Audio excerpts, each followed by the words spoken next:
Оройн тэрэг үзэгчдээ Монгол Улсын нийслэл Улаанбаатар хотноо 20 цаг болж Монгол Мэдээ агентлаг цагийн хүрд мэдээллийн хөтөлбөрийн өнөөдрийн дугаарыг үзүүлж байна. Монгол цэргийн баярын өдөр 4 генерал цолтон төрлөө. Монгол хүн сансарт нисний 34 жилийн ой төгөөх гэж байна. Германы улс төрчид болон судлаачид Монголын ардчлалыг бусдыг хуулбарлаагүй өөрийн өрмөц онцлог тохируулан хөгжүүлсэн гэж дүгнэлээ. Улс төрийн хэлс хэрэгээр 36 мянган хүн хэлмэгдэж 31 мянган хүн цагаатагджээ. 10-аад мянган хүн бол нөхөн олгоор авчиж тавья гэсэн ийм гомдолтой. Булган аймгийн Эрдэнэ өргөөс сургуулийн шинэ спорт танхимтай болохоор санхүүжилт нь шийдэглээ.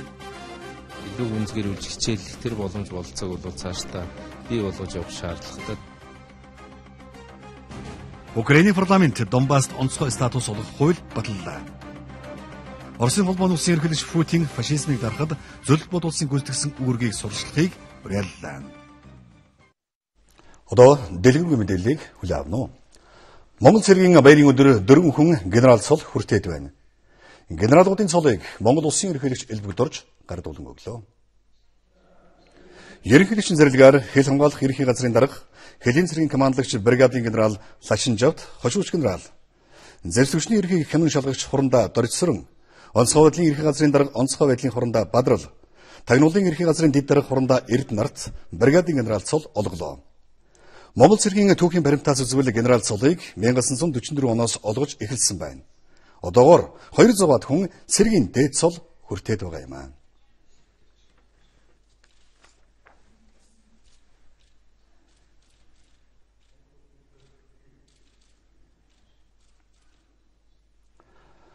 Монгол цэргийн өдөр Зэвсгчний 94 жилийн он баярыг тохиолдуулан Монгол Ардын намаас цэрэг эрс танаа хүндэтгэлийн арга хэмжээг зохион байгууллаа.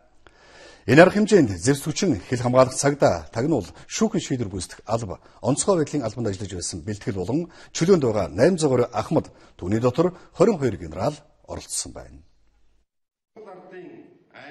Монгол Ардын намын дарга Мие гомбын энх болдог хүндэтгэлийн арга хэмжээг нээж хэлсэн үгэндээ Монгол цэргүүд маань өнөөдөр эх орноо үнэнчээр батлан хамгаалах их үйл хэргийн зэрэгцээ энхийг сахиулах ариун үйлсэд өргөнөөр оролцсон дэлхийн халуун цэгт алдар суугаа мандуулж явна.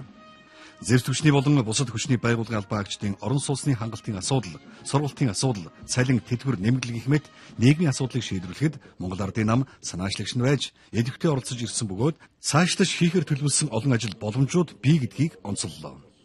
1921 онд Ардын журам цэрэг бүрэлдэн бий болсноос Монгол улсын зэвсэг түвшний шинэ үеийн эхлэл тавигдсан гэж үздэг. Монгол цэргийн түүх бол Монгол улсын тусгаар тогтнолын түүх юм аа. Улс их орны аюулгүй байдал тусгаар тогтнолыг эрхэмлэн дээдэлдэг Монгол Ардын нам Монгол цэргийнхээ түүхэн гавьяаг үеийн үед алдаршуулан зэвсэг түвшнээ хөгжүүлэн бэхжүүлж цэрэг дайчдынхаа сургалт хүмүүжил нийгмийн асуудлыг байн анхаарч нааштай шийдвэрлэх тодорхой бодиттой алхмуудыг хийж хэрэгжүүлж ирсэн цаашдаач энэ ажил бид анхаарал тавих болно. Ойн баярыг тохиолдуулан Монгол Ардын намын дээд шагнал тусаалгын одон эх орны төлөө намын тэргүүний ажилтан Ахмад Зүтгэлтэн тэмдгээр нийт 40 хүнийг шагнаж урамшууллаа. Мөн энэ үеэр цагдаагийн сүлж чуулгын урамт ээлжид ая дуугаан өргөж мэндийн цэгэр хадаг өргөн барьсан юм аа.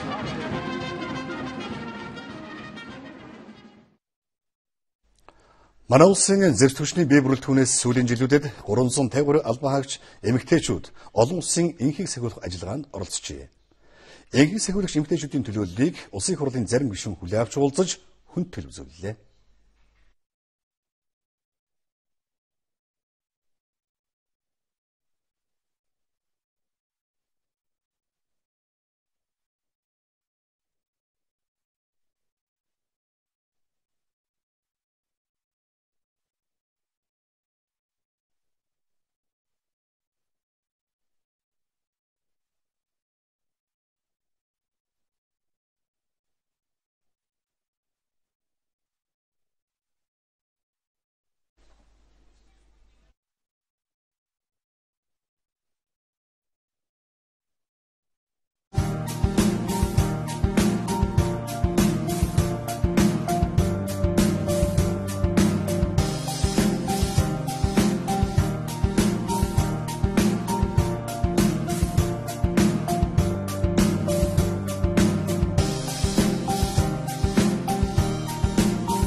Олон нийтийн радио телевизийн хуулиас 9-р зүйл олон нийтийн радио телевизийн хөтөлбөр тавигдах тусгай шаардлага.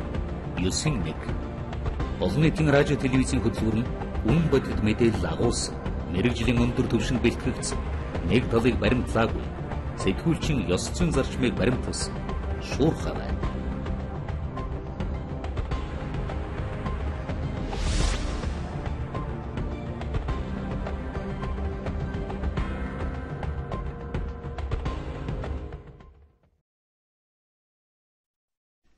Манай техникт түр саал гарсан байна. Та бүхэн мэдээгээ үргэлжлүүлэг үзнэ үү? Манай улсын зэрэгтүчний бие бүрэлдэхүүнээс сүүлийн жилүүдэд 353 албаагч эмэгтэйчүүд олон улсын энхийг сахиулах ажиллагаанд оролцжээ. Энхийг сахиулагч эмэгтэйчүүдийн төлөөллийг улсын хурлын зарим гишүүн хүлээн авч уулзаж хүндэтгэл үзүүллээ. За манай улсын зэвсэг түвшний бие бүрэлдэхүүнээс өнгөрсөн хугацаанд 11 мянган албаагч олон улсын энхийг сахиулах ажиллагаанд оролцож үүрэг гүйцэтгэсэн байна.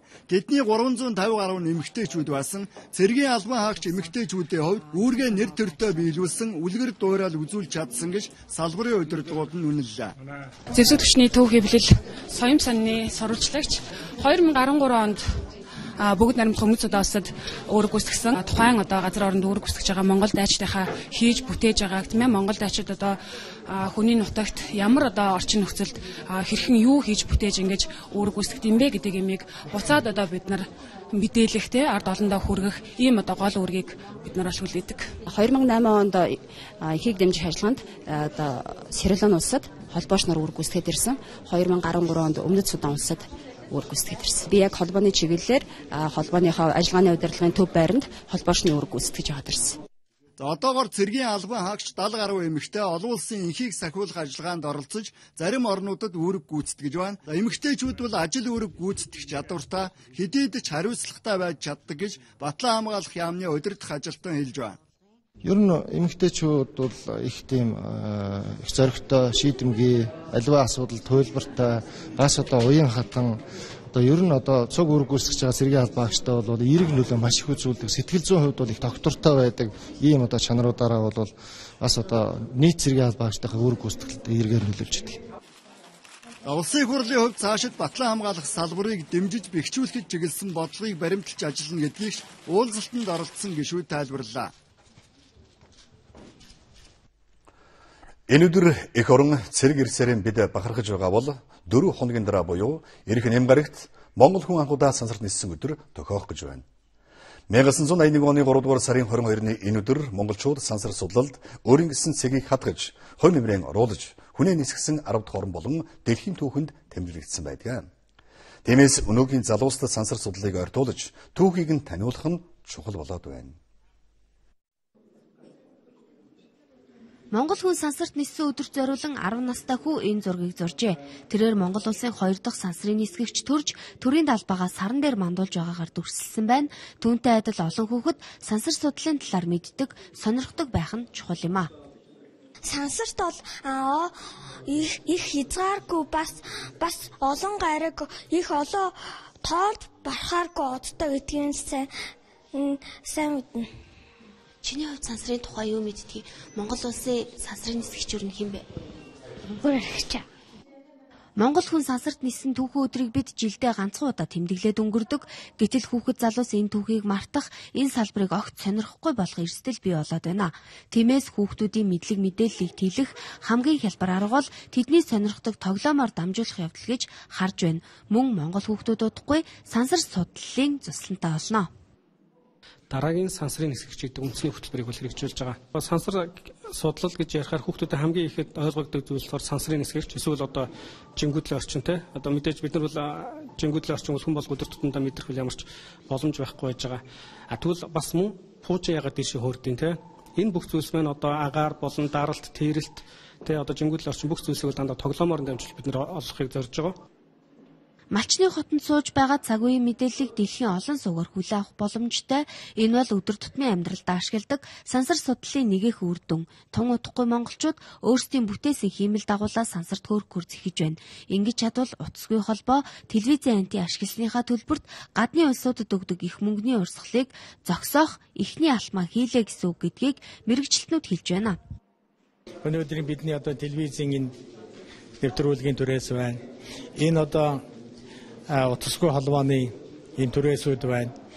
Жилд бид ийм хэмжээний их мөнгө төлөөд байгаа. Энэ мөнгнүүдээ хэрэг хоримтлуулж байгаад бидний өөрийн гэсэн хиймэл дагуултай болчих юм бол тэр зараад байдаг мөнгөө багасж улс орны эдийн засаг хүн ардын одоо амьдрал бас ямар нэгэн хэмжээгээр нааштай сайн нөлөө үзүүлнэ. Соёз 39 хөлгөөр Монгол хүн сансарт гарч монголчуудын бүтээсэн багаж хэрэгслийг сансар судлалд ашигласан. Өнөөдөр ч бид сансар судлалын үйл ажиллагаагаа үргэлжлүүлж олон судалгааг хийж байна. Хойчин залуусчаас энэ салбарт хийж бүтээх олон боломж нээлттэй гэдгийг сансар судлалын хүрээлэнгийнхэн хэлж байсан юм а.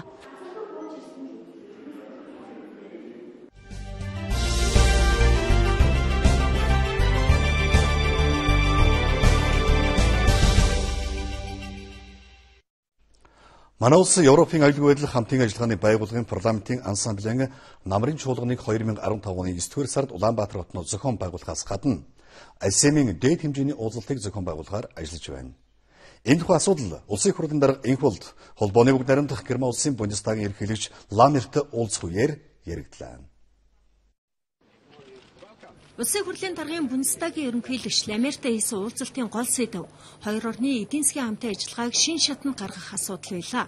Герман улс нь манай улсын хувьд Европын холбоонд гол түнш орон иж хүрэн түншлэлийн хамтын ажиллагааг стратегийн түвшинд хүргэх сонирхолтой. Манай хоёр улсын хооронд байгуулсан ашиг малтмалын салбарт хамтран ажиллах хилцээрийн хүрээнд нүүр шингэрүүлэх төсөл мөн хамтарсан технологийн сургууль байгуулахаар тохирсон. За одоогоор нүүр шингэрүүлэх төслийн ажил зогсон байдалтай байгаа бол технологийн сургууль байгуулах төсөл ажил хэрэг болоод явж байна. Цаашид төслийг үргэлжлүүлэхэд хоёр тал анхаарах хэрэгтэй байгаа. За мөн дэд үтсийн бүтээн байгуулалтын томоохон төслүүд дээр хамтран ажиллах, мөн Германы технологиг Монголд нэвтрүүлэх хүсэлтэй байгааг энэ үеэр хэллээ. За энэ ажилд баялаг бүтээгчид буюу хувийн компаниудын оролцоо чухал гэдгийг ч энэ үеэр хэлж байлаа. Улсын хурлын дарга Инквалд мөн Германд альчлах үеэр Конрад Аденауэрийн санал зочилд 1990 оны Монголын арчилсан хувьсгалын үн цэвэр ба хөгжлийн туршлага, сургамж, цаашдын зорилт сэдвт баг хуралд оролцлоо. За баг хурлын эхэнд Конрад Аденауэрийн сангийн ерөнхий нарийн бичгийн дарга орлогч Вайлерс хэлсэн үгэндээ Монгол улсад байгуулж чадсан арчлын үн цэвэс нь зөвхөн барууны орнуудын системийг шууд хуульдварлан байгуулсан зүйл бишээ. Харин өөрсдөө онцлог тохируулан арчилсны бийг байгуулснараа онцлог гэж хэлж болно. Монгол улс бол ашигт малтмалаараа баялаг орон. Монгол улсын гадаад бодлого 3 дахь хөрштэйгээ харьцаж байгаа харьцаа нь зөвтэй явж байна гэж би энд дүгнэн хэлмээр байна. Монгол улс тасралтгүйгээр олон улсын тавцан дахь инх тайвны төлөөх үйл хэрэгт идэвхтэй үйл ажиллагаа явуулж ирсэн гэдгийг бас энд онцолж байлаа. Конрад Аденауэрийн сан нь 1993 оноос эхлэн манай улсад үйл ажиллагаагаа явуулж ирсэн. Монголд арчлыг бэхжүүлэхэд томоохон дэмжлэг үзүүлэн ажиллаж байгаа сан юм. 7 хоног бүрийн лав гарагт Монгол улсын ерөнхий сайд улс орны хөгжил тушаа болж байгаа асуудлыг шийдвэрлэх шийдлийн цаг гаргадаг уламжлалтай болсон. Энэ удаа хилээр зорчих явдлыг хязгаардаж байгаа асуудлыг хэлцэж холбогдох албаныханд үүрэг өглөө. Энэ тохиолдолд Монгол улсад зорчих гэж байгаа гадаадын иргэдийг Монголоос гадагш хил гарах гэж байгаа иргэдийг хилээр гарах эрхийг нь хааж боох нь энгийн үзэгдэл болчихжээ. Монгол хүнд дэлхийн нээлттэй, дэлхийн хүнд Монгол нээлттэй байх учиртай. Монголчууд өөрийн хүн байтугай малаач удаан хашдаггүй ард түмэн. Гэтэл шүүх прокурорын бүрэн эрхийг булаалдан хэн дуртай нь хилийн хориг тавиулах тохиолдол олон байна гэж шийдлийн цаг уулзалтын эхэнд Монгол улсын ерөнхий сайд сайхан бэлэг хэллээ. Хилээр зорчих хориг тавиулсан иргэдийн ихэнх нь 2 хөршин иргэд болон бүгд найрамдах Солонгос улсын иргэд байна. За өнгөрсөн онд гэхэд 3000 гаруй иргэнд хилээр зорчих эрхийг нь хасжээ. Тэгээд гадаад дотоодын хэн нэгнийг дур мэдэн гарахыг нь хориглох нь өөрөө бас орхийг нь хориглож байна гэдэг энэ утгыг бол бий болгоод байгаа. Ингэхээр ажлын байр, авах цалин, ашиг орлого, шин технологи бол өөрөө Монгол орхийг нь бол хориглоод байгаа ийм нөхцөл байдлыг бол үүсгээд байгаамаа. Өнгөрсөн онд ерөнхий прокурорын тушаал гарсан. Энэ дээр бол Монгол улсын үндсэн хууль заагдсан хүний зорчих явах эрхийг энд бол нэг бол одоо шүүхийн шийдвэрээр, нэг бол одоо эргэн хэрэгжүүлсэн тохиолдолд Эрдэнэ байцаагч прокурорын шийдвэрээр бол одоо ийм хориг тавьж болох ийм одоо шийдвэрийг өнгөрсөн жил гаргасан нөхцөл байдлыг судалж үзээд харамсалтай нь энэ одоо жил тойроход энэ асуудал хэвээрээ явж ирсэн байна. Бараг хувь хүний саналаар хиллээр зорчихыг нь хоригддаг болсон нууц биш гэж хуульзан сайд хэллээ. Яам тамгын газар хэрэгжүүлэгч агентлагуудын хүсэлтээр иргэдийг хиллээр зорчихыг хориглож хил зөрчигч болгон хуургадаг байна. Мэдээж хэрэг аль ч улсад гэмт этгээдүүд байдаг. Тиймээс төрнүүд чихээ сонор соргог байлгаж хоорондын уялдаа холбоогоо сайжруулах замаар шийдвэрлэж болно гэж ерөнхий сайд сайхан бэлэг үзэж байлаа. Талаар ажиллаад Нэгдсэн үндэсний байгууллагаас зохион байгуулсан гамшигын эрсдлийг бууруулах дэлхийн 3 дугаар баг хуралд Монгол Улсын шадар сайд хүрэлцэх оролцсон байна. Шадар сайд энэ хуралдааны үеэр хоёр хөршийнхөн гамшигын асуудал эрхэлсэн сайд нартаа онцгойлон уулзжээ. Гайхамшиг гэдэг бол хэл хязгааргүй. Тиймээс хоёр хөршийнхөн тусламж дэмжлэгийг авах хамтран ажиллах саналуудыг энэ үеэр ярилцсан байна. Оросын холбооны улсын иргэний хамгаалалт онцгой байдал байгалийн гамшигын хор уршигыг арилгах асуудал эрхэлсэн сайд Владимир Андреевич Пучковтой уулзах үеэр ойхерийн төмөр болон малын халдварт өвчний үед учирч болзошгүй эрсдлийн үед хамтран ажиллах, цаашлаад харилцан туршлага солилцох шаардлага байгааг хоёр тал онцлон тэмдэглэжээ. Түүнчлэн онцгой байдлыг гамшигаас хамгаалах чиглэлээр Оросын холбооны улсад суралцагчдын тоог нэмэгдүүлэх, хойд хөршийн тэргүүний технологиос суралцах, аврах, гал унтраах, тоног төхөөрөмжийн чадлаа бэхжүүлэх асуудлаар хамтран ажиллах, тусалцаа дэмжлэг авах сонирхолтой байгааг шадар сайд илэрхийлсэн байна. Харин бүгд наримт хятад улсын иргэний хэргийн сайд Ли Лигуовтой уулзах үеэрээ урьдын сайн хамтын ажиллагааг цаашд өргөжлүүлэх, ялангуяа ойхерийн төмөртэй тэмцэх зэрлэг мал амтны хөлөөр дамжих халдварт өвчнөөс сэргийлэх зэрэг асуудалд онцгой анхаарах тухай ярилцлаа. Монгол улс ойрын хугацаанд эрен хайх, аврах олон улсын дунд түвшний багтаа болохоор зорж байгаа.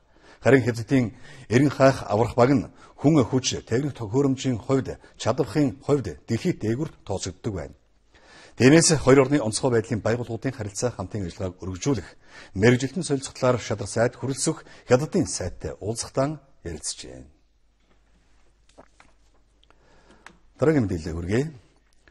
Манай улс хоёр их гүрний дунд оршдог газар нутгийн хувьд давуу байдлаа ашиглан зам тээврийн сүлжээг сайн хөгжүүлж чадвал жилдээ тэрбум долларын ашигтай ажиллах боломж байна. Эдийн засгийн өндөр өршөлтөй энэ хэлэлцээр зам тээврийн сайд бүгд наримт хятад улсад ажлын ажилтгийг үеэр яригдлаа. Илүү тодорхой хэлбэл Монгол орноор дамжуулан тээвэр хийх сонирхол бидэнд ч гэсэн байгаа гэж бүгд наримт хятад улсын зам тээврийн сайд Ян Чуантан уулзалтын үеэр онцоллоо. Сүүлийн жилүүдэд бүгд наримт хятад улс Оросын холбооны улсын гадаад худалдааны тэнцэл 70 тэрбум төгрөг төрсөн, үүнийг дагаад тээвэрлэлтэж мөн өссөн байна. Зам тээврийн сайд төмөрхөө сая одоо бүгд наримт хятад ард улсын зам тээврийн сайдтай уулзаж тодорхой асуудлуудыг одоо хэлэлцлээ. Жишээлбэл одоо төмөр замын асуудал тэгээ бас тээврийг одоо нэмэгдүүлэх, хоёр орныг одоо энэ тээвэрлэлтийг нэмэгдүүлэх улмаар Оросын холбооны улс хятад улсын хооронд одоо хийгдэж байгаа тээвэрлэлтэд манай улс хэрхэн оролцох талаар ийм асуудлууд одоо хэлэлцэгдсэн байгаа. Энэ талаар одоо яриа хүрэхээр сайдтай уулзж байна. Сайдаа сая энэ уулзалтын үеэр бол тодорхой зарим асуудлуудад хэлэгдсэн. Манай улс бол одоо Оросын холбооны улс хятад улс хоёр бол одоо худалдаагаа нэмэгдүүлчихлээ гэдэг чинь. Энийг бол ашиглаад манай улсад бол одоо тээвэрлэлт нэмэгдэх бол боломж ийм бол гарц байгааг бол одоо олж сая ярьж штэ тийм энэ талаар мэдээлэл. Тийм сая бүгд наримт хятад улсын зам тээврийн сайдтай тодорхой хэдэн асуудлаар ярилцлаа. Энэ асуудлуудын хамгийн гол асуудал сэдвийн нэг бол энэ монголоор дамжин өнгөрөх тээврийг нэмэгдүүлэх ийм асуудал байлаа. Сүүлийн үед бол Монгол улсаар дамжин өнгөрөх тээврийн транзит тээврийн тоо хэмжээ бол буурсан байдаг. Монголыг тойроод Оросын холбооны улс болон Хятад руу Монголыг тойроод ачаа тээвэр явсан ийм одоо дүн байдаг. Тэгэхээр энийг одоо болох монголоор дамжуулж Орос Хятадыг холбосон энэ тээврийг сайжруулах ийм асуудлыг бол одоо хөндөж бид нэр ярилцлаа. Хоёр хөршийн харилцаа сайжирч гадаад худалдаа нэмэгдсэн ч манайхаар дамжуулан тээвэрлэлтийнх нь багассан байна. Жишээ нь бүгд наримт хятад улсаас Оросын холбооны улс руу тээвэрлэдэг нефт манай газар нутгаар дамжихаа болсон. Ингэснээр Монголын төмөр замын тээвэрлэлт 6 саяас 1 сая тонн болтлоо буурсан байна. За Улаанбаатар төмөр зам жилд 20 сая тонночоо тээвэрлэх боломжтой. Транзит тээврийг болцоог ашиглах юм бол бид нэр жилдээ ахаад нэг 20 сая тонныг транзит тээврийг монголоор дамжуулах бүрэн бололцоо байгаа юм. Оросын холбооны улсаас бүгд наримт хятад улс руу одоо түүхийн нефть болон бусад бараа бүтээгдэхүүн мөн хятадаас бол Европ Оросын холбооны улсыг чиглэсэн бусад бараа бүтээгдэхүүн байгаа юм л д. Хэрвээ энийг ашиглаж чадах юм бол 20 сая тонны бололцоо байна. Ингээд нэг жилдээ бид нэр 40 сая тонн тээврийг одоо Монгол улсад одоо тээвэр хийх ийм бололцоо бүртгэхийн Москва Бээжин хоёрыг холбох хамгийн дөт зам нь Монгол улс. Тиймээс урд хуршид манай улсаар дамжуулан тээвэрлэх сонирхол байгаамаа. Си Цзиньпин даргын айлчлалын үеэр Монгол улс манай улстай хөлийн 4 бомтоор төмөр замар холбогдох яриг хэлэлцээр хийцэн. Тухайлбал Саншаанд хөөт бичигт зүүн хатавчин чиглэл төмөр зам тавигдахаар яригдж байгаа. Энэ замаар нүүрс тээвэрлэхээс гадна бусад бараа бүтээгдэхүүн тээвэрлэх нь чухал юм. Үүнийг сайн судлах хэрэгтэй. Бидний зүгээс дэмжихэд бэлэн байна. Бид газар зүйн байрлалаараа Орос хятад хоёрыг холбох алтан боломжтой гэж ярьсаар ирсэн. Харин энэ боломж биднийг дайрах уу, эсвэл тойрох уу? Хойд хөршөөс урд хөрш рүү чиглэсэн хий дамжуулах хоолой манай улсыг тойроод өнгөрсөн. Тэгвэл үүнээс ч дутхгүй том төслүүд хоёр хөршийн дунд эд яригдж байна. Жишээ нь хурдны галт тэрэгний зам. Энэ зам ашиглалтанд орсноор Бээжингээс Москва хүрэхэд 2 хоног хүрэхгүй хугацааг зарцуулдаг болно хэмээн тооцоолж байна. Учир нь хятадын хурдны галт тэрэг 30-аад минутанд 160 орчим километр замыг туулах хүчин чадалтай. Ийм хурдан унаанд монголчууд суух эсэх нь эдгээр яриа хэлцээрээр шийдэгдэх юм а.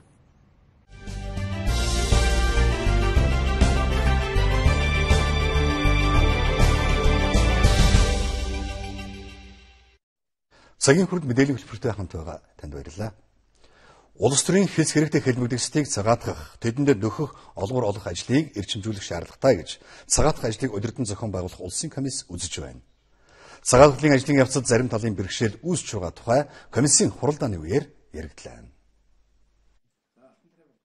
Цагаатгах ажлыг удирдан зохион байгуулах улсын комиссийн мэдээлэлээс үзвэл 36 мянга тонн улс төрийн хэлс хэрэг тэлмэгдэж 31 мянга гаруй цагаатгагдсан байна. 1998 оноос хойш өнөө хүртэлх хугацаанд нийт 18 мянган хүнд 16 тэрбум төгрөгийн нөхөх олгоор олгоод байгаа юм. Харин 1000 гаруй хүний садан төрлийн холбоон тогтоогдоогүй байдлаас болоод нөхөх олгоороо авч чадахгүй байгаа тухайд улсын комиссийн хуралдааны үеэр яригдлаа.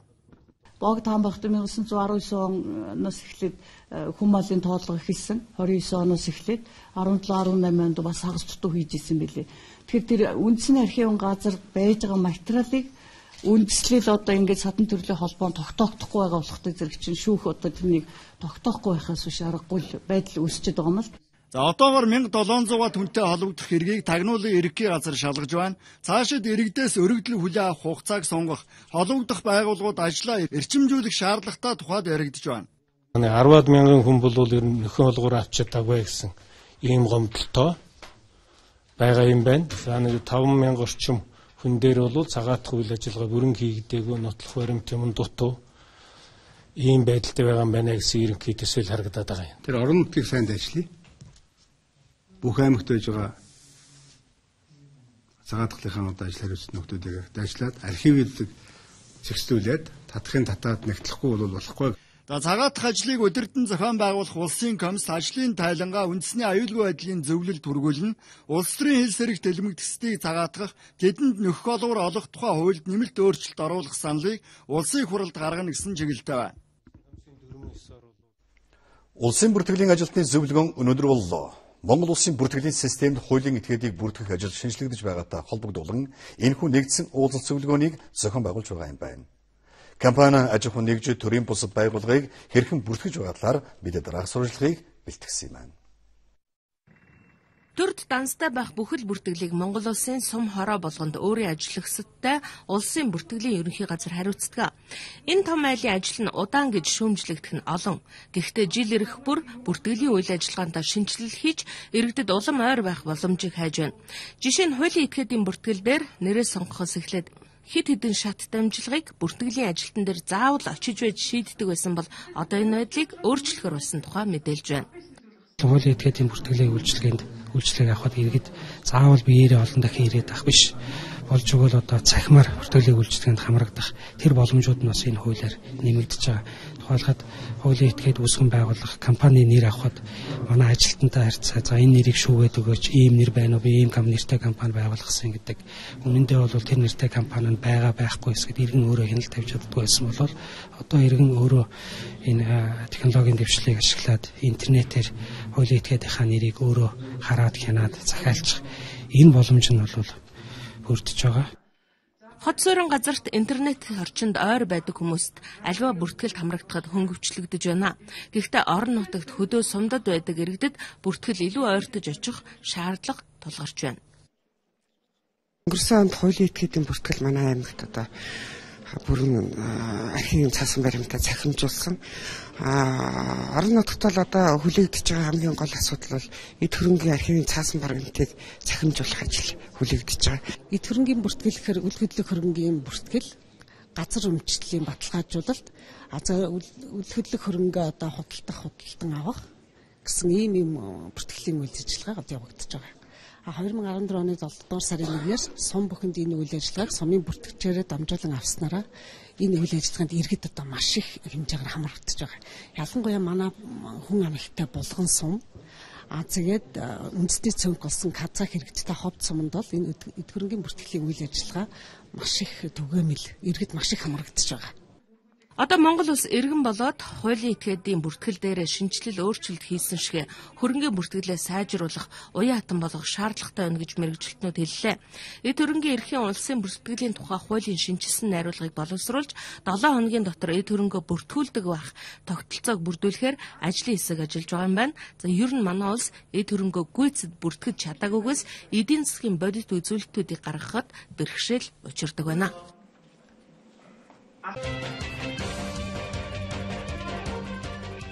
Өнөөдөр бүгд найрамдах Литв улсаас Монгол улсад суух өргөмжлөлт консул томилогдлоо. Манай улс 1991 онд бүгд найрамдах Литв улстай дипломат харилцаа тогтоосон.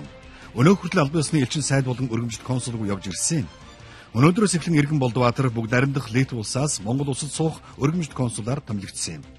Гадаад хэргийн яам өргөмжлөлт консул гардуулдаг албан ёсны итгэмжлэхэн гардууллаа. 3 сурагч зам хөндлөн гарч яваад машинд мөргүүлсэн. Гэтэл бүтэн цаг өнгөрчөөд байхад түргэн тусламжийн үйлчлэг авч чадаагүй. Энэ бол эрүүл мэндийн үйлчлэгээний чанар хүртээмж сул байгааг харуулах хамгийн сүүлийн баримт. Тиймээс эрүүл мэндийн салбарт бодит үр дүн чанар хүртээмжийг нэмэгдүүлэх зорилготой үр дүнгийн грек салбарын сайд нь эмнэлгүүдийн удирдлагуудтай үзэглэлээ. Сүүлийн үед олонний анхаарлын төвд байсан сонгон хайрхан дүүргийн арчилсан намын хуваагдал цэгсэрж хагаралдаад байсан талууд зөвшөөрлөлт хүрчээ. Арчилсан намын үндсэн дүрмийн хүрээнд намын хорооны гишүүдийн 3-ны 1 нь намын дарга Бүрбаатарт ээлжид бус хурал хийхийг шаардсны дагуу энэ сарын 17-ны өдөр дүүргийн намын хорооны ээлжид бус хурлыг зарлан хүрэлдүүлжээ. Хуралдааны төгсгөл сонгон хайрхан дүүргийн арчилсан намын дарга Бүрбаатарын санаачлагаар намын дарга Инхолд, нийслэлийн арчилсан намын дарга Батүл нарт болон нийт гишүүд дэмжигчдтэй хандсан уриалгыг гаргасан байна. Монгол цэргийн өдөр зэрлэгчний 94 жилийн он өдрийг тохиолдуулан өнөөдөр цэргийн гавьяат ажилтнууд уулзлаа. Зэрлэгчний салбарын гавьяат ажилтнуудын уулзалтанд голдуу уран бүтээчид ирсэн байлаа. Анхаа цэргийн төв клуб нэртэйгээр ард олон танигдсан өдгөө 80 гаруй жилийн түүхийг үзээд байгаа цэргийн дуу хүчгийн Эрдмийн чуул болон 1942 онд Хязгаарын ба дотоодын цэргийн дуу таансны ансамбль нэртэйгээр үүсэн байгуулагдсан чуулгын ахмад уран бүтээлчид цуглаллаа.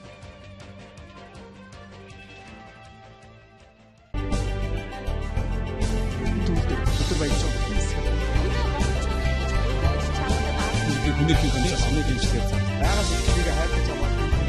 Монгол анх удаа байгаа зүйлийг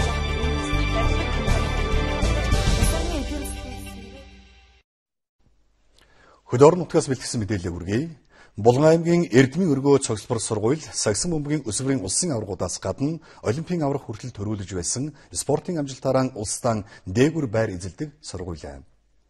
Ингээвч хүүхдүүд нь өнөөдөр стандартын шаардлага хангахгүй бэлтгэлийн танхимд биеийн тамираар хичээлж байна. Тиймээс салбарын сайд өнөөдөр тус сургуулийн спорт заалны засварт шаардлагатай санхүүжилтийг шийдвэрлэнэ гэж амлалаа. Олимпийн аврах төвшин баяр сам бүхэн дэлхийн аврах Ариун Эрдэнэ дэлхийн хошоо хүрэл медальт мөнгөн туяагаас эхлээд энэ сургуулиас төрөн гарсан 50 гаруй спортын алдартнууд байдаг юм байна. Хамгийн сүүлд л гэхэл аймгийн Сагсан бөмбөгийн өсвөрийн шигшээ багт энэ сургуулиас 12 хүүхэд багтаж улсын аврагын алтын медалийг аймагтан авчирсан байна. Шигшээ багийн дасгалжуулагчаар нь мөн л энэ сургуулийн багш ажиллажээ. Би бол хүүхдүүдтэйгээ бол энгийн дотор нь ороод харьцдаг.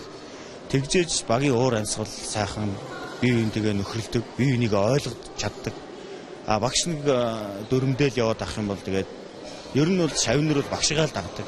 Багш нь ямар ур чадвартай байна, багш нь ямар харилцаатай байна. Тэр яг харилцаа, тэр ур чадвараар би хүүхдүүдийг хөгждөг гэж дотроо боддог.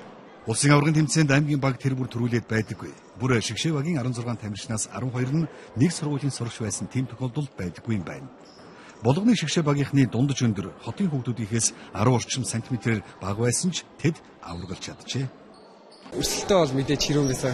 Манай баг бол бус аймагаас хамаагүй авах юм байсан. Гэтэ яг урд тоглосны шидэлтэй хүүхдүүд олон болохоор олон оноо салгаж хожиж ирсэн. Бид нар дотроо хэв түнжид сайтай байдаг.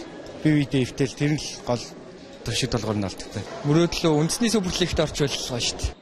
Энэ сургуульд сагсан бөмбөгөөс гадна гар бөмбөг, бөх гээд олон төрлийн секс хичээлдэг. Амжилт харгасан хүүхдүүдийг тоочвол барагдахааргүй их гэлээ.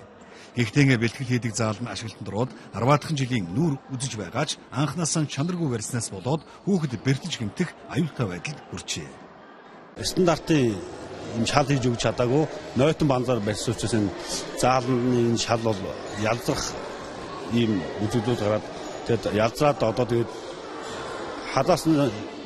хадаас нь сулраад тэгээд шалан дээр одоо бөмбөг ойхгүй тийм боломжгүй болчиход байгаа. Мөн болиолын секс орох чинь хадааснууд нь гарч ичээд байгаа учраас одоо юу гэдэг болиолын спортч өөрөө унж авах техникүүд байдаг. Тэр техникүүдийг хийхэд бол тэр техникийг хийх бол боломжгүй болчиход. Цөмөрсөн шалаан багш нар өөрсдөө банзаар нөхөж чаддаг. Гэсэн ч нэмэр байдаггүй гэлээ. Зөвхөн шалнаас гадна бөмбөг хөрөх төдийдл ханын шавар нурж ундаг гээд энэ зааланд засвар шинжилгээний дөрвтэй ажил хийх шаардлагатай байгааг өнөөдөр багш нар салбарын сайдаа учруулж хэллээ. Засварын ажилд шаардлагатай 86 сая төгрөгийг боловсрол соёлын шинжилгээ ухааны яамны нөөц зардлын сангаас гаргахаар боллоо. Бага ангитай спортоор хичээлж байгаа хүүхдүүдийн хурд дээр нь сэтгэхүйн хурдч адилхан өөрийгөө илэрхийлж байгаа байдал, гол нь итгэлтэй байдал бол бас чухал байгаамаа. Тэгээ мэдээж өөрийнхөө сонирхлоор илүү гүнзгийрүүлж суралцах, илүү гүнзгийрүүлж хичээлэх тэр боломж болцоог бол цаашдаа бий болгож явах шаардлагатай. Тэгэхээр бид бол энэ сургуулийнхаа заалны засварын асуудлыг бол шийдээд явна. Эрдмийн өргөө цогцлбол сургуулийн хүүхдүүд спортоор хичээлэх орчин нөхцлөөр бүрэн дүүрэн хангагдаагүйч чамлах хориг амжилтыг үзүүлжээ. Одоо стандартын шаардлага хангасан шинэ заалтай болсноор илүү их амжилтанд хүрнэ гэсэн итгэл тэдэнд байна. Мэргэжлийн сургалт үйлдвэрлэлийн төвийг дадлагын бааз суурьндаа түшиглэж орлого бүрдүүлдэг менежменттэй болох хөтөлбөрийг Хөсгөл аймагт амжилттай туршиж байна. Тус аймгийн мэргэжлийн сургалт үйлдвэрлэлийн төвийн автозасварын дадлагын газар иргэдэд автозасварын үйлчилгээ үзүүлж олсон орлогоор хуримтлал бий болгож байна. Ингэснээр ус бүсийн ур чадварын тэмцээнд оролцохдоо санхүүжилт хайх шаардлагагүй болжээ. 2010 онд улсын төсвөөс 79 сая төгрөгийн хөрөнгө оруулалт хийж энэ автозасварын дадлагын газрыг орчин үеийн тоногдох хөрөмжөөр бүрэн тоногложээ. Ингэснээр тус дадлагын газарт онцлогоо, будаг засвар, тэнхлэг тохиргоо зэрэг үйлчилгээг дайраа өнгөрч байгаа явуулын автомашинд болон мөрөн хотын иргэдэд үзүүлэх боломж бүрдсэн байна. За бусад засварын газрыг бодвол онлын мэдлэгт суурилсан үйл ажиллагаатай учраа энд жолооч нар үйлчлүүлэхдээ сэтгэл ханамжтай байдаг гэлээ. Тэр стандарт автомашин дээр зөрчигдөөд илүү үживэл бид нар санддаг байхгүй. Яагаад гэвэл яг практикаар хийгээс орсон яг онлоор үзэж байгаа хүмүүс өөр гэдэг байхгүй. Тэгэхээр бид нар чи 30% онлыг үзэж явдаг, 70% практик дээр үзэж явдаг. Хүүхдүүдэд бүр дадлаг болсон. Автомашин орж ирэхэд хүүхдүүд автомашиныхаа маркийг мэдээд яндагаар гарч байгаа дуугийн чагнаад хөдөлгүүрийн гэмтлийг тодорхойлдог болж байгаа зүйл. Энэ тоног хөдөлгөөрөмж ашигласнаар давхар практик давхар явж байгаа. Оюутнууд энд 7 хоногт 2 өдөр өдөрт 8 цагийн дадлага хичээлтэй байдаг. Энэ 2 өдөртөө багш оюутнууд бүтэн ажиллахад зарим өдөр автомашиныхаа засвар үйлчилгээг хийж барахгүй болтлоо үйлчлүүлэгч ихтэй болсон байна. Эндээс олсон орлогоо улс бүсийн ур чадварын тэмцээнд оролцохдоо зарцуулж мөн засварын газартаа хэрэгцээтэй тосмаасл сэлбэг хэрэгсэл зэргийг худалдаа авдаг юм байна. Өнөөгийн байдлаар Хөвсгөл аймаг дахь мэргэжлийн сургалт үйлдвэрлэлийн төвд 18 мэргэжлэр жилдээ 100 гаруй мэргэжилтэй ажилтан бэлтгэгдэн гарч байна. Тэдний 60 гаруй хувь нь шууд ажлын байртай болдго юм байна. Оюутан сурагчдыг дадлагын талбайд гаргах одоо ажлын байран дээр бэлтгэх үүднээс одоо сургалтын чиглэлээр одоо ингэж 100 гаруй түншлэгч аж ахуй нэгж байгуулах одоо байнгын хамтын ажиллагаатай үйл ажиллагаа явуулж байгаа. Мэргэжлийн сургалт үйлдвэрлэлийн төвөдтэй их сургуулиудын консорциум энэ онд гэрээ байгуулан ажиллахаар төлөвлөж байна. Ингэснээр мэргэжлийн сургалт үйлдвэрлэлийн төвийг төгссөн хүүхдүүд ихтэй сургуульд элсэн суралцахад давуу талтай болно. Энэ мэргэжлийнхаа чиглэл хэмжээг олж гисэн мэргэжлийн зарим сөрөг хичээлийг үзсэн. Тийм учраас тэр үзсэн хичээлийг кредитэд нь манай мэргэжлийн сөр одоо хичээлүүдэд дүүцүүлэх зарим кредитийг одоо дүүцүүлэн тооцож иж дараагийн шатны хичээлүүдэд оруулах энэ асуудлыг ярьж байна. Гэхдээ мэргэжлийн сургалт үйлдвэрлэлийн төвүүд дээр нэг асуудал байгаа нь кредит дээр шилжиж амжаагүй цагаар илэрхийлэгдэж байгааг одоо бид нар их сургуулиудаагаа хамтраад мэргэжлийн сургалт үйлдвэрлэлийн одоо сургалтын нэгжийг кредитэд шилжүүлэх энэ бэлтгэл ажлыг бид нар хангуулж өгөхөөр ярьж байна. Хөвсгөл аймаг дахь мэргэжлийн сургалт үйлдвэрлэлийн төв нь 1973 онд ойн техник мэргэжлийн сургууль нэртэйгээр байгуулагдсан. Өдийг хүртэл хугацаанд энэ сургуульд 25 мэргэжлэр 8000 гаруй мэргэжилтэй ажилтан бэлтгэгдэжээ. Үндэсний үйлдвэрлэгчдийг зөвхөн ноос нолоор эсгийн уралдаар төлөөлөдөг үеийг өөрчилж, манай залуу улс техник технологи, электроникийн дэвшлиг ашиглан олон улсад өрсөлдөхүйс бүтээгдэхүүн үйлдвэрлэх болсныг бид цовруулаар хүргэж байгаа. Энэ удаад гар утсуулан байршил тогтоогч төхөөрөмжийг нэгтгэн програм зохиож, хүүхдийн бугуйн цаг хийсэн Чо Ханзен брендийн үйлдвэрлэгчдийг бид онцолж байна. Гар утасны дэлгэцэн дээр харагдаж байгаа байршлын энэ зураг бугуйн цаганд суйрлуулсан чип төхөөрөмжийн тусламжтайгаар тухайн хүүхдийг хаана байгаа мэдээллийг аав ээжид нь байнга дамжуулна гэсэн үг ээ. Мөн цагийг ашиглан гадагшаа дуудлага хийж гаднаас дуудлага авч болно. Найз нартай гар утасны энэ аппликейшнийг Чо Ханзен брендийг үүсгэн байгуулагч софтвер зохион бүтээж байршил тогтоох, гар утсаар холбогдох, захиа бичих програмыг нэг дор ашиглах шинэ технологиг гаргасан байна. Бугуйн цагны хажуу талд байрлах тоог дарахад л гар утсан дээр сануулсан дугаарууд руу шууд дуудлага хийн. Хүүхэд бугуйнаасаа цагаа салгасан тохиолдолд мэдрэгч ажиллахгүй болсон тухай мэдээлэл утсан дээр ирнэ. Хүүхдийн хаана байрлах аюулгүй бүсийг сануулж тухайн бүсээс гарсан тохиолдолд мэдээлэл нь мөн л аав ээжийнх нь утсан дээр очно гэд бүх програмчлалыг монгол хэлний тайлбартаагаар зохион бүтээжээ. Одоо жишээний цагны энэ төмрөгч гэдэг юм уу, детальчлаад хийх боломж нь бол Монголд байдаг юм байна. Тэгээд манайх одоо ихний бүтээгдэхүүн гаргаж шууд хоног төхөөрөмжтэй ингээд оруулаад ирье гэхээр ерөнхийдөө бол асар их зардал гарна. Ихний ээлжиндээ бол манайх яа харахгүй ингэж огсралтын ажлыг бол гадаадд хийлгэхээс өөр аргагүй. Гэхдээ явандаа бол манайх Монголд хийдэг болчих байх гэж их найдаж байна. Тэгээд болохоосоо болохгүй хүртэл жишээ нь одоо энэ цагны дэлгэцэн дээр үүдэг наалтыг гэхэд Монголдо хийдэг хүн байвал бид нарт монголоор л хэлхийг бодно. Чо Ханзен гэдэг нь уг програмыг зохион бүтээсэн хүний аав өвөөгийнх нь нэрний ихний товчлол юм байна. Одоогоор уг брэнд дээр агуулсан бугуйн цаг, өөр дээрээ FM суйрлуулдаг чихвч, утасны дуудлага мэдрэгч, биеийн дулааныг хэмжигч бугуйч зэргийг тэд зохион бүтээгээд байна. Тэд цаашдаа Монголын тодтголтой шинэ брэндийг гаргаж, гадаадын зах зээлд өөрийн нэрийн үйлдвэрлэлийг таниулах зорилготой ажиллаж, судалж, туршиж, хөгжүүлж байна. Одоо үзэгч та бүхэнд олон улсын үйл амьдралын мэдээг хүргэхээр студид орчуулагч редактор Төвшин Жаргал ажиллаж байна.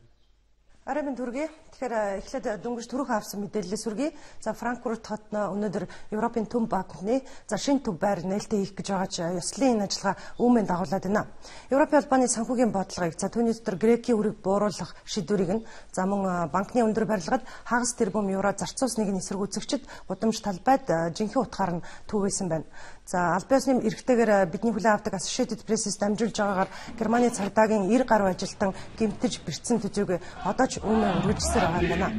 Хууль сахиулагчид усан буу нулимс асгууруулагч хий ашиглан үүмэн дэгдэгчдийг тарахыг чармаж байгаа бөгөөд жагсагчид олон хүн үүнээс олж бэртэж гэмтсэнийг мэдэгдэж байгаа юм байна. Европын төв банкны байр орших гудамжийг аюулгүй байдлын үүднээс төмөр тороор бүслэн хаагаад байгаа юм байна.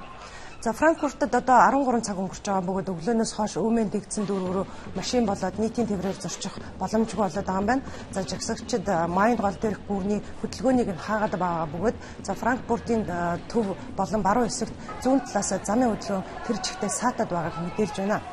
Үүмэний үеэр 10 гаруй машиныг галдан шатаасан тухай цагдаагийнхан мэдээлж байна. Мөн 360 гаруй хүнийг баривчилсан байна. Энэ тухай бид дараагийн мэдээллийн хөтөлбөрөөр хүрэх болно. Украиний дээд радын баталсан Донецк, Луганск мужийн зарим дүүрэгт орон нутгийн өөрөө удирдах эрх олгох онцгой статусын тухай хууль олон улсын эвлэхний өнөөдөр онцолж байгаа гол сэдвэн болж байна. Гэхдээ салан тусгаарлагчдын хяналтанд байгаа бүс нутагт өөрөө удирдах эрхийг шууд олгочихгүй юм байна.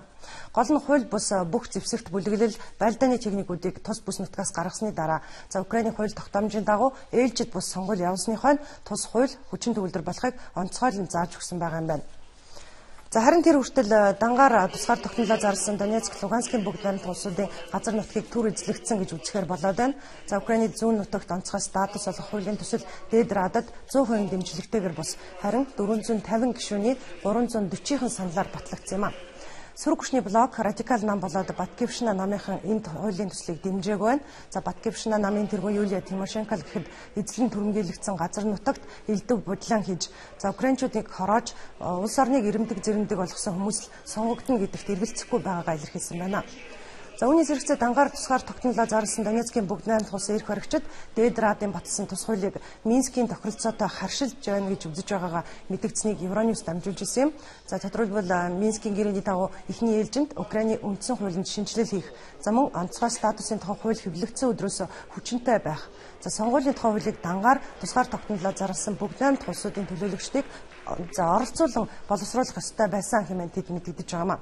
Харин үүнийг Украиний эрх баригчид Ницааж ерөнхийлөгч Порошенкогийн гарын үсэг зурж баталсан Минскийн гэрээний дагуу хуулийн төслийг боловсруулж баталсан төдийгүй нөхцөл байдлыг энхийн аргаар зохицуулахад бэлэн байгаагаа илэрхийлж байгаагаа мэдэгдэж байна.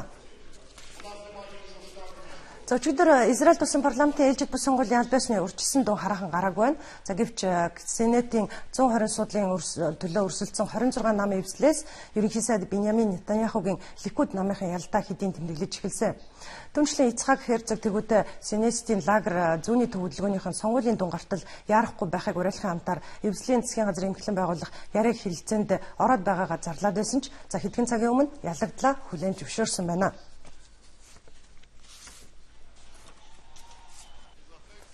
Биднийг тохуургаж байсан ч Ликудыг томоохон ялалтанд хүргээд байна.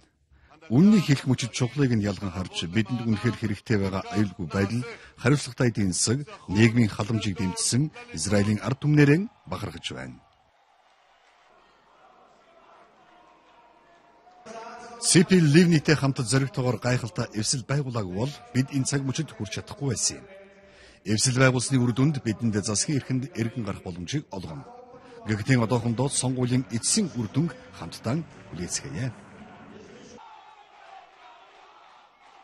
Жижигсэн тэрээр урьдчилсан дүүн гарахаас өмнө ялагдлаа хүлээн Ликуд нам түүний тэргүүн Биньямин Нетаньяхуд амжилт хүсээд байна. За саналаа өгсөн сонгогчдоос авсан санал асуулга буюу экзит болын дүнгээр Ликуд болоод Сионистийн лагер хөдөлгөөнийхэн тус бүр 27 судал аваад байгаа тухай хамгийн түрүүнд мэдээлж байсан. Тэгвэл саналын утсыг бүрэн тоолж дуусны дараах байдлаар Ликуд 30, Сионистийн лагер 24 судал авахаар урьдчилсан дүүн гарсан байна. За харин нийт 26 нам эвслээс 10 парламентд судалтай болох нь батлагдаад байна.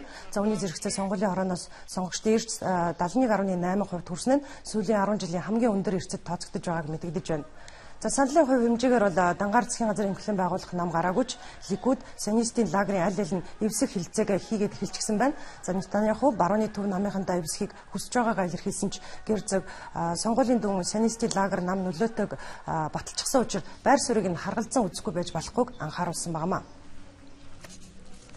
За эх 5 дугаар сарын 9-нд Агвай хорны дайны ялалтын 70 жилийн ойг Орос улбаны улс болоод тусгаар улсуудын хамтын нөхрөлийн орнуудад өргөнөөр тэмдэглэх гэж байна. За баярын гол арга хэмжээ мэдээж Москва хотноолох цэргийн ёслолын жагсаал бөгөөд 70 жилийн энэ жагсаалд Орос улбаны улсаас гадна 9 улс түүний дотор Монгол улсын цэрэгт ажилд оролцохоор бэлтгэлээ хангаж байгаа билээ. За мөн ялалтын баярт оролцох урилгыг дэлхийн 68 орны төр засгийн тэргүүн нарт илгээснээс 26 орн хүлээн авч оролцохоо илэрхийлээд байгаа юм байна. Энэ тухай ялалтын 70 жилийн ойн баярын арга хэмжээг зохион байгуулах ялалт хорооны хуралдаан дээр Орос улбаны улсын гадаад хэргийн сайд Сергей Лавров мэдээлсэн юм а. За ялалтын 70 жилийн ойгт зохион байгуулах хороог Орос улбаны улсын ерөнхийлөгч Владимир Путин тэргүүлдэг бөгөөд за тэрээр бэлтгэлийг бүтээлчээр чин сэтгэлээсээ хангахыг хорооны гишүүдээс хүссэн юм. За түүнчлэн ёслолын арга хэмжээнүүдэд бэлтгэхээс гадна фашизм, нацизмыг бут нэрэхэд зөвлөлт холбоот улсын гүйцэтгэсэн үүргийг бүдгэрүүлж үгүйсгэхийг хүсэгчдийн эсрэг үндэсний хэмжээнд төдийгүй олон улсын түвшинд өргөн хүрээтэй сурталчилгаа, гэгэрлийн ажил явуулах уриалга гаргасныг нь Оросын төдийгүй барууны хэвлэлүүд өнөөдөр онцолж байна.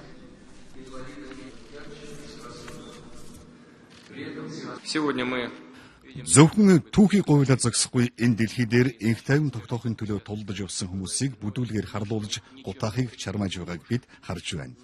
Оросын эсрэг чиглэгдсэн ийм кампанит ажиллагааны зорилго нь орчин цагийн Орос орны нэр хүнд хүч чадлыг сулруулж, манай улсыг ялагч гэсэн статусаас нь салгах, ард түмнүүдийг хагаралдуулж, геополитикийн тоглоомдон түүхийг говьлж ашиглах гэсэнд оршиж байгаа юм. За үүний зэрэгцээ Орос улбаны улсын ерөнхийлөгчийн тамийн газрын дарга Сергей Иванович зохион байгуулах хорооныхон тун хүнд нөхцөлд ажиллаж байгааг мэдэгдэж байлаа. Зарим орнууд дайны үр дүнг өөрчлөх зорилгоор зохион байгуулалттайгаар худал хуурмаг мэдээллийг тарааж байгааг тэрээр сануулад Оросын бүс нутгийнханд хандаж баярын арга хэмжээ зохион байгуулахын амтаар нацизмыг бутэр нэрвсэн үннийг хамгаалахыг уриалсан юм а. За харин Москва дахь ёслолын жагсаалтай холбоотой гол мэдээллийг Орос улбаны улсын Батлан хамгаалахын сайд Сергей Шойгу хорооны гишүүдэд өгсөн. За түүний мэдэгдснээр улаан талбайгаас гадна Оросын 70 хот, Беларусь, Киргиз, Армяны нийслэл хотуудад ч ялалтын баяр зориулсан цэргийн ёслолын жагсаал болох юм а. За мөн нийт 70 гаруй мянган хүн, 100,180 төрлийн зэвсэг, 238 онгоц нисдэг тэрэг, 51 байлдааны хөлөг онгоцтойгоор ёслолын жагсаалд оролцох бол улаан талбайгаар алгах цэргийн албаа агчдын тоо өнгөрсөн жилийнхаас 2 дахин их буюу 15 мянгад хүрэх юм байна. За зарим байлдааны техникийг батлан хамгаалах яам тусгайлан захиалж хийлгсэн бөгөөд ялтын 70 жилийн жагсаалын үеэр нийтэд дэлгэн харуулгаа сайд Сергей Шойгу илтгэсэн юм а. За бид та бүхэнд олон улсад анхаарал татаж байгаа гол мэдээллүүдийг танилцуулан өргөлөө. Баярлалаа. За төвшөөдөө баярлалаа. Үзэгч та бүхэн цагийн хурд мэдээллийн хөтөлбөрийн төгсгөлд ойрын өдрүүдийн цаг арын мэдээг хүлээн авна уу.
Үзэгчдээ бид та бүхэнд цагийн хурд мэдээллийн хөтөлбөрийн лав гарагийн дугаараа үзүүллээ.